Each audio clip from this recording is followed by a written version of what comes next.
Hello दोस्तों, कैसे हैं आप।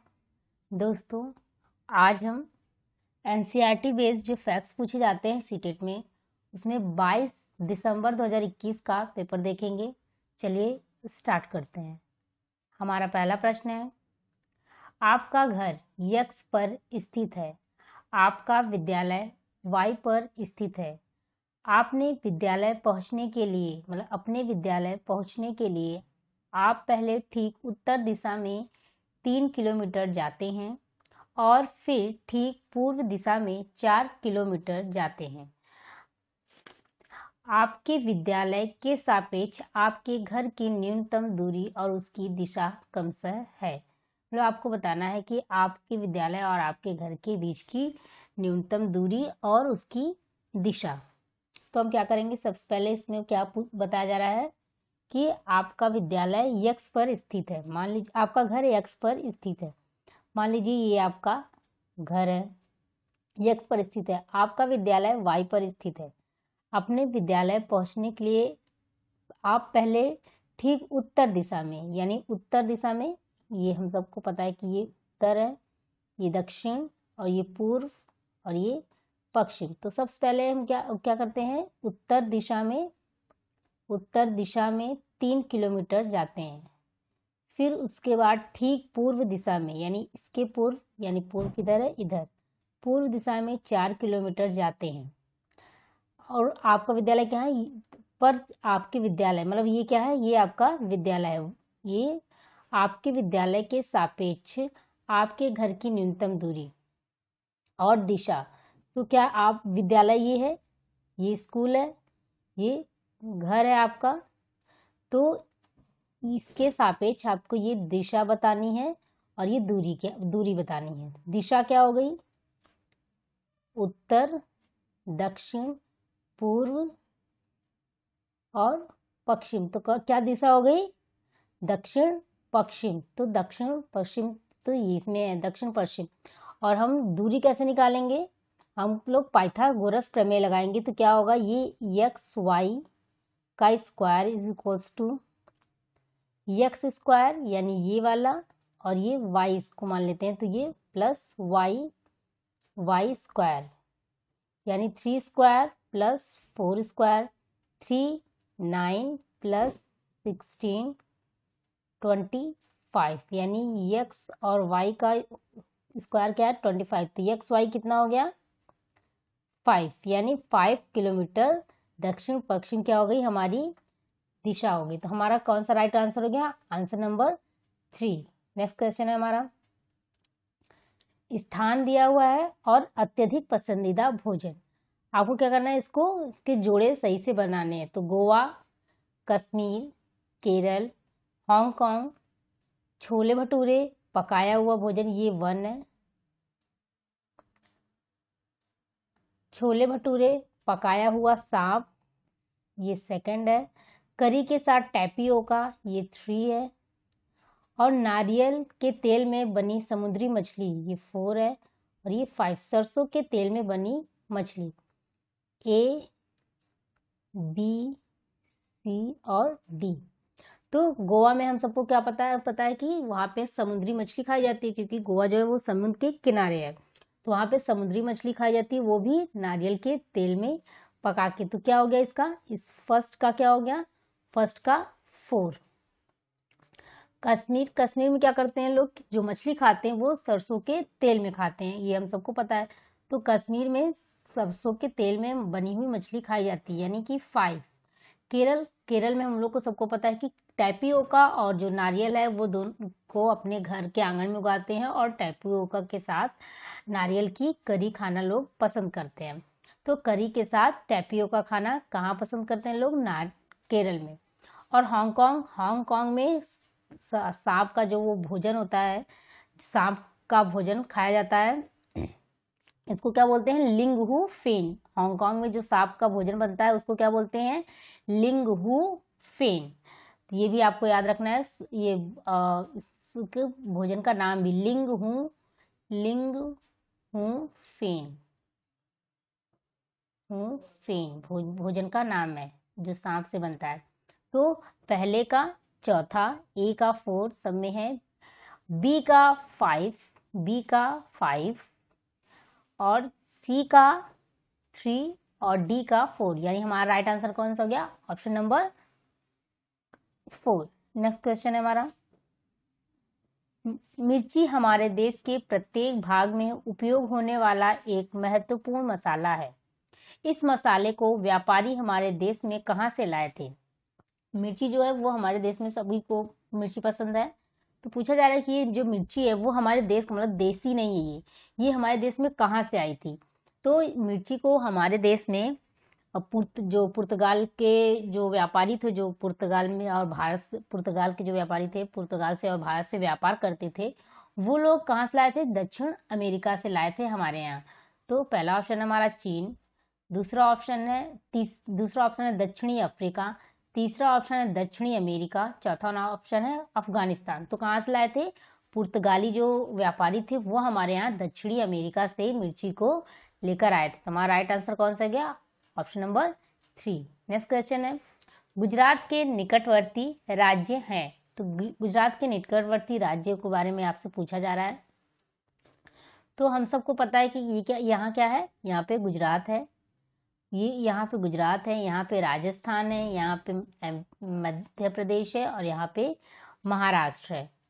तो गुजरात जो है सिर्फ 3 ही राज्यों से जुड़ा हुआ है, ऊपर राजस्थान, साइड में एमपी और नीचे महाराष्ट्र। तो 3 राज्य हैं, तो ये है राजस्थान, महाराष्ट्र और मध्य प्रदेश। तो यही हमारा राइट आंसर हो गया। तो ऑप्शन नंबर 1 हमारा राइट आंसर है। नेक्स्ट क्वेश्चन है हमारा, उस पक्षी का नाम जिसकी आंखें मानवों की तरह सामने की तरफ होती हैं।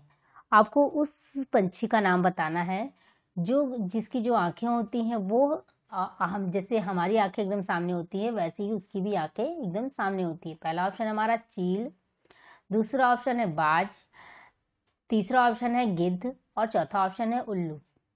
तो हम सबको पता है कि चील, बाज और गिद्ध ये क्या करते हैं? ये हम मानवों से 4 गुना अधिक दूरी तक देख सकते हैं। जैसे अगर मान लीजिए कि हम 3 किलोमीटर अगर देख सकते हैं तो वो कितना देख सकते हैं? 12 किलोमीटर। तो और जो उल्लू है उसकी जो आंखें होती हैं एकदम जैसे हमारी आंखें एकदम सामने होती हैं, वैसे ही उल्लू की आंखें भी जो होती हैं एकदम सामने होती हैं। तो हमारा कौन सा ऑप्शन सही हो गया? Option number 4। नेक्स्ट क्वेश्चन है हमारा, 3 पक्षियों का वह समूह जिसका प्रत्येक सदस्य वस्तुओं को हमारी तुलना में 4 गुना अधिक दूरी से स्पष्ट देख सकता है। जो वस्तु हम 2 मीटर की दूरी से दिखाई देती है उसे ही ये पक्षी 8 मीटर की दूरी से देख पाते हैं। मतलब आपको बताना है कि इसमें से कौन सा पक्षियों का समूह है जो कि हमसे 4 गुना अधिक दूरी तक देख सकता है। पहला ऑप्शन है हमारा बाज, कौवा, कबूतर, दूसरा ऑप्शन है बाज, चील, गिद्ध, तीसरा ऑप्शन है कबूतर, तोता, चील, चौथा ऑप्शन है कौवा, चील, बुलबुल। तो हमसे 4 गुना अधिक कौन देख सकता है? बाज, चील और गिद्ध। तो हमारा कौन सा ऑप्शन सही हो गया? Option number 2। नेक्स्ट क्वेश्चन है, अंडमान के द्वीपों में सुनामी किस वर्ष आई थी? मतलब आपसे पूछा जा रहा है कि अंडमान में जो सुनामी है वो कब आई थी? तो हम सभी को पता है कि अंडमान में सुनामी कब आई थी?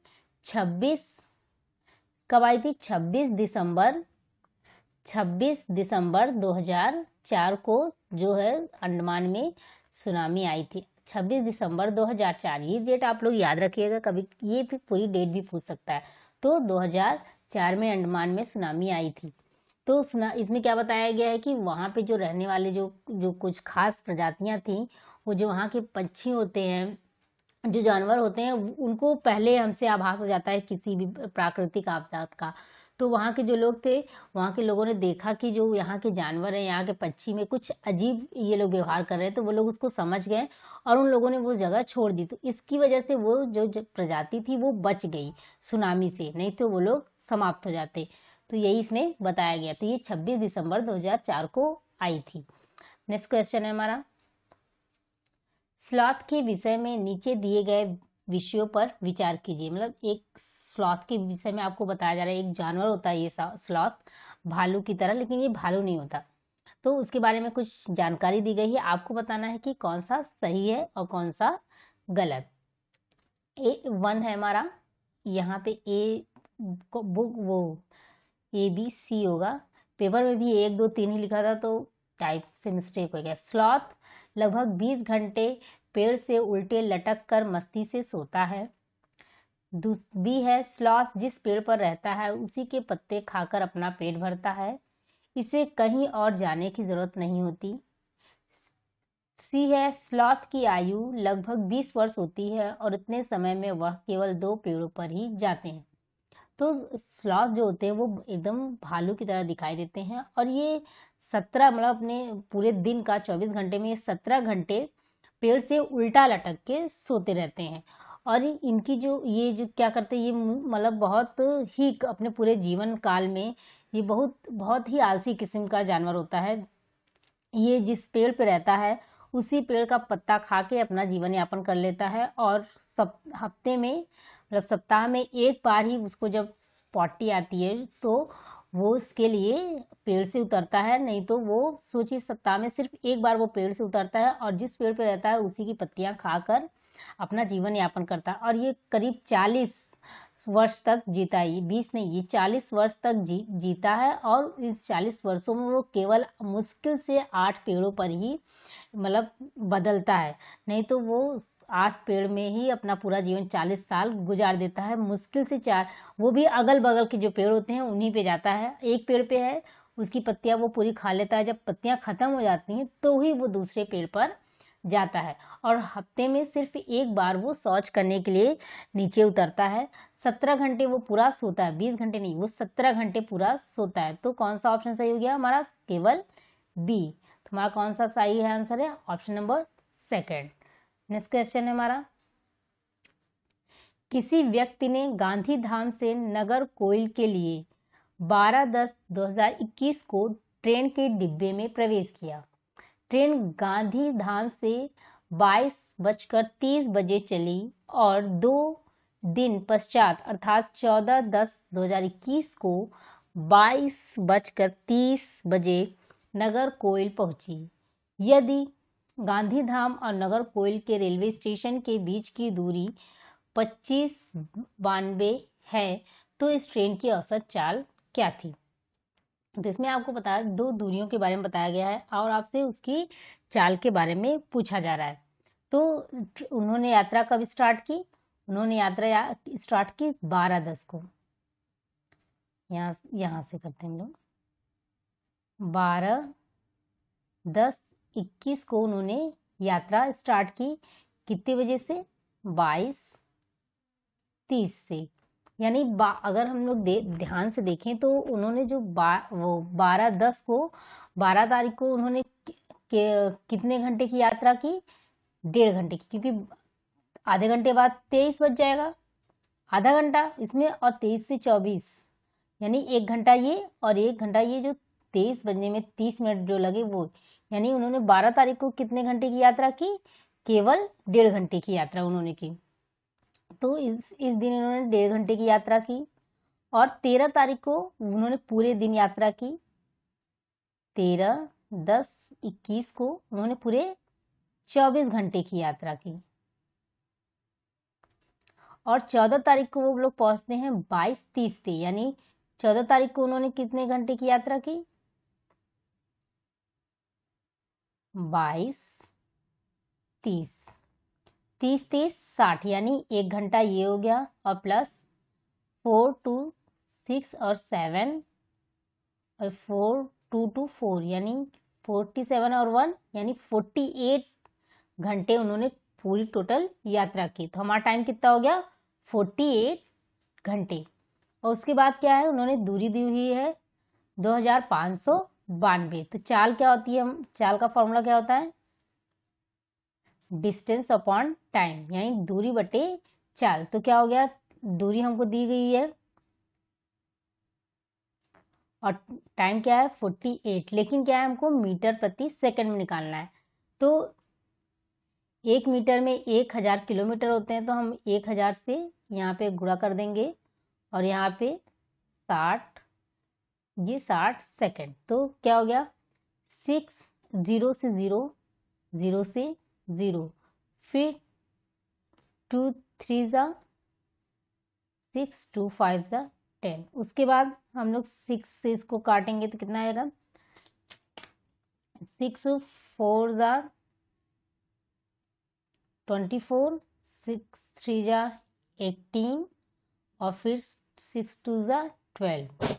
और उसके बाद हम लोग क्या करेंगे, फिर हम लोग 4 से डिवाइड करके देखते हैं, नहीं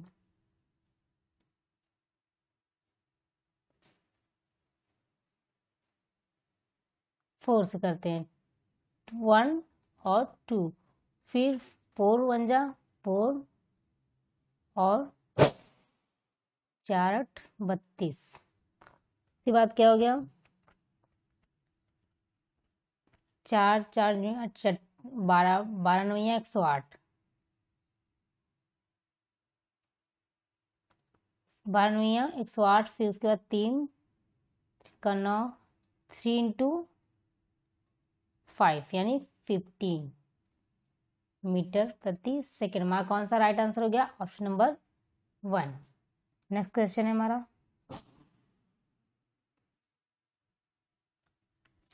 घाना नेशनल पार्क किस राज्य में स्थित है। आपको बताना है कि घाना जो नेशनल पार्क है वो किस राज्य में है।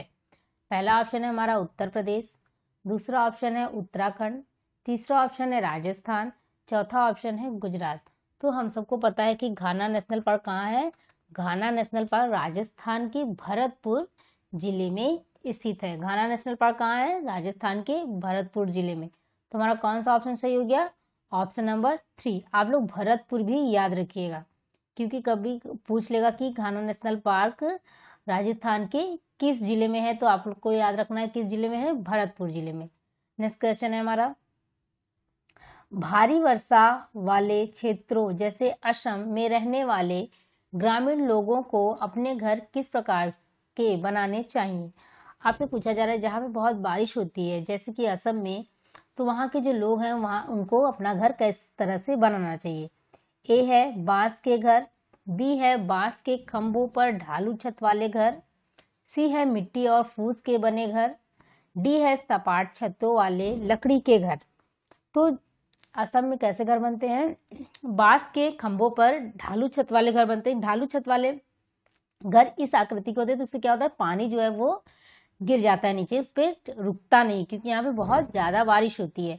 तो हमारा कौन सा ऑप्शन सही हो गया, ऑप्शन नंबर बी, बांस के खंभों पर ढालू छत वाले घर बनाने चाहिए। कहाँ, असम जैसे क्षेत्रों में जहाँ पे बहुत ज्यादा बारिश होती है। नेक्स्ट क्वेश्चन है हमारा, घटपर्णी शिकारी पौधा या फीचर प्लांट जो कीट और मेढक तक को फंसाकर खा सकता है, हमारे देश के एक पूर्वी राज्य में भी पाया जाता है। इस राज्य का नाम है, ये है अब पहला ऑप्शन हमारा नागालैंड, दूसरा ऑप्शन है मेघालय, तीसरा ऑप्शन है असम, चौथा ऑप्शन है मिजोरम। तो घटपर्णी जो पौधा होता है वो कहाँ कहाँ पाया जाता है, वो ऑस्ट्रेलिया में पाया जाता है और इंडोनेशिया में पाया जाता है। और हमारे देश में कहाँ पाया जाता है, हमारे देश में वो पाया जाता है मेघालय में। तो ये क्या होता है कि ये जो पौधे होते हैं ये विशेष तरह की एक स्मेल रिलीज करता है, जिससे को सूंघ के जो लोग हैं, जो ये कीड़े मकोड़े हैं उस तक आते हैं और फिर वो उसको फंसा लेता है और उनको खा जाता है। तो ये हमारे देश में कहाँ पाया जाता है, मेघालय में। तो वहाँ कौन सा राइट आंसर गया, ऑप्शन नंबर 2। नेक्स्ट क्वेश्चन है, दो बच्चों की क्लिनिकल विकृति रिपोर्ट नीचे दिए अनुसार है। आरती आयु 12 वर्ष, स्त्री है, वो हीमोग्लोबिन की मात्रा दी हुई है 10.5, नमन जिसकी आयु 12 वर्ष है वो पुरुष है और उसकी हीमोग्लोबिन की मात्रा दी गई है 8। अब आपको बताना है कि उपरोक्त रिपोर्ट के अनुसार निम्नलिखित पर विचार कीजिए। ए है आरती अनीमिया से पीड़ित है, सेकंड है नमन अनीमिया रक्ताल्पता से पीड़ित है, थर्ड है दोनों अनीमिया रक्ताल्पता ही से पीड़ित है, से रहेगा, से पीड़ित है, दोनों अनीमिया रक्ताल्पता ही से पीड़ित नहीं है, मतलब से पीड़ित नहीं है। आपको बताना है कि इसमें से कौन जो तो देखिए इसमें क्या होता है कि नॉर्मली जो एक इंसान होता है उसमें कितना होना चाहिए, जो बच्चे होते हैं मतलब सब का हर एज पे अलग अलग होता है। तो जो 12 वर्ष के जो बच्चे होते हैं उनमें नॉर्मली होना चाहिए कितना, 12 से 16 हीमोग्लोबिन की मात्रा होनी चाहिए। तो दोनों में ही कम है, तो यानी कि दोनों ही अनीमिया से पीड़ित हैं। तो हमारा राइट आंसर कौन सा हो गया, ऑप्शन नंबर 3। नेक्स्ट क्वेश्चन है हमारा, अल-बरूनी एक यात्री जिसने हमारे देश का भ्रमण किया था के बारे में नीचे दिए गए कथनों पर विचार कीजिए। अल-बरूनी एक यात्री था, वो उसने हमारे देश में भ्रमण किया था, उसके बारे में कुछ बातें दी गई हैं। आपको बताना है कि ये क्या, इसमें क्या सही है क्या गलत। ये है, अल-बरूनी ने भारत का भ्रमण 1000 वर्ष से भी पहले किया था। बी है, उसने उन चीज़ों के बारे में लिखा जो उसके देश से बहुत भिन्न थी, विशेष रूप से पानी को एकत्र करने के लिए बनाए गए तालाब। सी है, हम उनके लेखों से अपने इतिहास के बारे में बहुत कुछ सीख सकते हैं। तो जो अल-बरूनी था वो उज्बेकिस्तान से आया था। उसने एक किताबुल हिंद नाम से एक पुस्तक लिखी और उसमें बताया कि मतलब नॉर्मली क्या होता है कि हम अगर कहीं जाते हैं तो जो चीज़ें हमें अलग दिखाई देती, जैसे मान लीजिए हम इलाहाबाद में रहते हैं तो जो चीज़ें यहाँ पे भी होती हैं और हम कहीं और जाएंगे वहाँ पे भी हो रही होंगी तो हमारा उतना ध्यान नहीं जाएगा, लेकिन जो चीज़ें हमारे यहाँ नहीं होती हैं वो चीज़ वहाँ पे हो रही होगी तो उस पर हमारा ध्यान जाएगा। तो इसी तरह इनके अल-बरूनी के साथ भी हुआ, जो उनके देश में नहीं होती थी वो चीज़ें इन्हें बहुत आकर्षित करेंगी, क्योंकि जाहिर सी बात है वो चीज़ें नहीं लगेंगी तो हमारा ध्यान उस पर जाएगा। तो जो चीज़ें उनके यहाँ नहीं होती थी उस पर उनका बहुत ज़्यादा ध्यान गया और उनके यहाँ तालाब, जो हमारे यहाँ जो तालाब निर्माण की जो प्रक्रिया थी वो इन्हें बहुत अच्छी लगी, क्योंकि हमारे तालाबों के चारों तरफ चबूतरे बनते थे और उसमें हर तरफ से जैसे सीढ़ी रहती थी। आप जैसे तालाब में क्या होता है पानी नीचे भी चला जाता है तो सीढ़ी रहती थी कि आप जब पानी नीचे चला जाए तो आप सीढ़ी से नीचे जाके पानी ले लीजिए। तो ये इन्हें बहुत पसंद आया था, इसके बारे में भी उन्होंने लिखा है। और जाहिर सी बात है हम अगर उनके लेखों को पढ़ते हैं तो हमें अपने इतिहास के बारे में पता चलता है, हमें पता चलता है कि हमारे जो पूर्वज जो है वो तालाब निर्माण में बहुत निपुण थे। तो क्या है इसके बारे में हमें पता चल रहा है, तो क्या है हमारा सारा ऑप्शन ही सही है। ये 1000 वर्ष पूर्व आए थे, मतलब बहुत पहले आए थे, हजारों वर्ष पूर्व आए थे और उन्होंने जो जो लिखा है वो उनके बारे में लिखा है जो उनके देश में नहीं थी, क्योंकि उसी पर हमारा ध्यान जाएगा जो हमें चीज़ें अलग लगेंगी। और सी है, हम उनके लेखों से अपने इतिहास के बारे में बहुत कुछ सीख सकते हैं। तो हमारा कौन सा ऑप्शन सही हो गया, ए, बी और सी, यानी तीनों, यानी 4, आंसर नंबर 4। नेक्स्ट क्वेश्चन है हमारा, नीचे दिए गए व्यक्तियों में से सबसे पहले मच्छर के पेट में झांका और यह सिद्ध किया कि मच्छर मलेरिया फैलाते हैं। आगे चलकर उसे उसकी खोज के लिए नोबेल पुरस्कार से सम्मानित किया। आपको बताना है कि इसमें से कौन से वैज्ञानिक हैं जिन्होंने सबसे पहले बताया कि जो मच्छर मलेरिया है वो मच्छर फैलाता है और इसके लिए उन्हें बाद में नोबेल पुरस्कार भी मिला। पहला ऑप्शन है हमारा ग्रेगर मेल्डन, दूसरा ऑप्शन है रोजालिंड फ्रैंकलिन, तीसरा ऑप्शन है रोनाल्ड रॉस, चौथा ऑप्शन है बोमेंट। तो हम सबको पता है कि रोनाल्ड रॉस ने बताया कि जो मच्छर मलेरिया है वो मच्छर से फैलता है और इसके लिए उनको 1902 में, कब उनको नोबेल मिला था ये भी पूछ सकता है, 1902 में इसके लिए उन्हें नोबेल पुरस्कार से भी सम्मानित किया गया था। तो आज 15 क्वेश्चन होते हैं। आज की क्लास में इतना ही, मिलते हैं आपसे नेक्स्ट वीडियो में। धन्यवाद।